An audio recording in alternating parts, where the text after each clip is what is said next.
as the object passed through the atmosphere.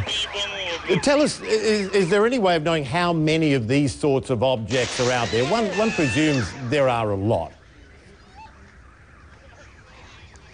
There are probably countless objects of this size out there. So because they can be remnants of comets, they can be parts of asteroids. So we don't really know. There must be millions or more. Let's talk a little bit more about that. We touched on this earlier too, but I want to get your thoughts on a lot of people might be asking, where do these things come from? Where do they start? How old are they?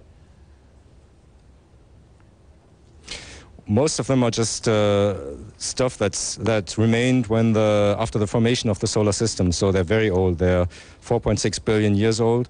And part of them are just parts of asteroids or small asteroids, so just rocks that hurl around in space, and others might come from comets and were ejected when comets form their large tail. So some of the material that's ejected is also rocks. And they stay in orbit and remain in this orbit until they hit something, in this case the Earth.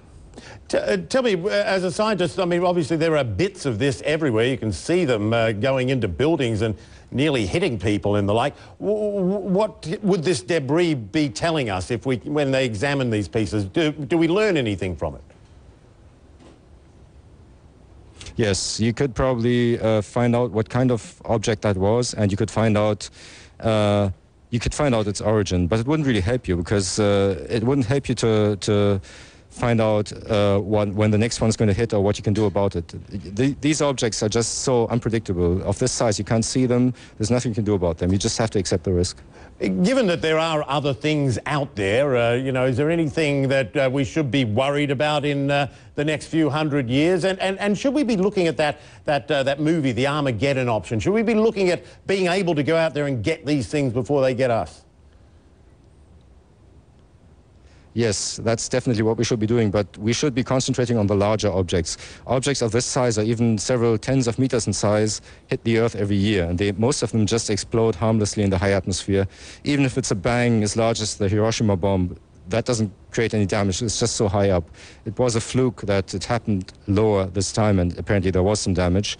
But if the object is larger than that, much larger, like 100 meters, 200 meters in diameter, then you might be seeing craters, you might be seeing really heavy damage. That would be enough to wipe out a town, and you don't want that to happen. So anything we do is going to be cheaper than just letting it happen. And yeah, I guess that's the point too. This time it happened over a populated area, so we saw the result there, and there were cameras there as well. So are there any plans to be looking into the option of going out there and somehow getting these larger objects before they arrive?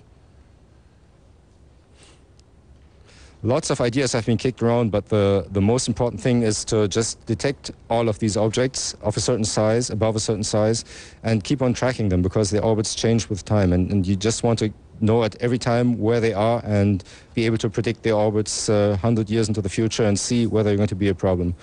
Once you've done that, you can start thinking of what to do, and there are many ideas. Most of them just have to do with deflecting them and averting an imminent impact. Imminent, with imminent I mean perhaps in the next 10 years or so, but that doesn't really solve the problem. It just solves the immediate problem, but it doesn't provide a long-term solution. Yeah, fascinating stuff. Michael, thanks so much. Michael Kahn, an expert on asteroids at the European Space Agency, joining us there from Germany.